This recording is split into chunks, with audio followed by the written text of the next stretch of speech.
Oui, ce que j'ai compris d'important aujourd'hui, moi, il me semble là, hein, c'est tout simplement qu'il est important de savoir mettre un point à une situation, notamment une relation amoureuse, mais pas seulement les relations amoureuses, toutes les relations, que ce soit une relation amoureuse, que ce soit une relation amicale, probablement même une relation professionnelle de travail, peut-être même une relation familiale. Quand je dis mettre un point, mettre un point, c'est un peu comme fermer une porte.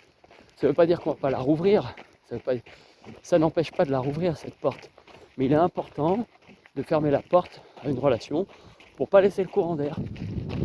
En l'occurrence, moi, dans ma relation avec ma copine, du moment, elle a disparu du jour au lendemain. Il semble qu'on soit perdu dans la communication, dans la conversation, mais enfin, ceci étant, on devait se revoir, on ne se revoit plus. Pas de nouvelles. Elle, de son côté, manifestement, elle a fermé la porte. Eh bien, il n'y a pas de raison que je laisse la communication ouverte. Je m'enrhume là à laisser la porte ouverte. C'est pas un moulin chez moi. J'ai pas envie que n'importe qui rentre n'importe comment comme ça et qu'il reparte. Moi, ce que je veux, c'est des relations fiables, qui durent, qui sont stables. Et ça, ça implique qu'il y ait soit un accord tacite sur le type de relation que l'on veut, soit un accord même pas tacite, discuté. En tout cas, moi je veux des relations stables, je veux pas que les gens disparaissent comme ils veulent.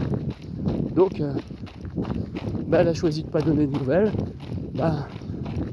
Moi je ferme la porte et j'attends rien. Et je suis libre, dispo pour une... C'est le seul moyen d'ailleurs d'être disponible pour une nouvelle relation finalement.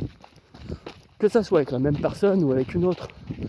Parce que sinon tu restes avec un espèce de gros nœud au-dessus de la tête là qui t'embête et qui t'empêche d'avancer.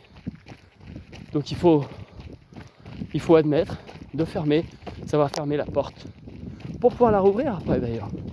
Mais pour être bien, fermer les écoutilles, être tranquille chez soi, pouvoir faire un break, savoir qu'on est chez soi, tranquille. Et puis après, s'il doit y avoir quelqu'un qui toque à la porte, tant mieux. Ou si quand je veux sortir, je sors. Mais il faut savoir rentrer chez soi, fermer sa porte et être bien. Voilà. C'est ce que je voulais comprendre.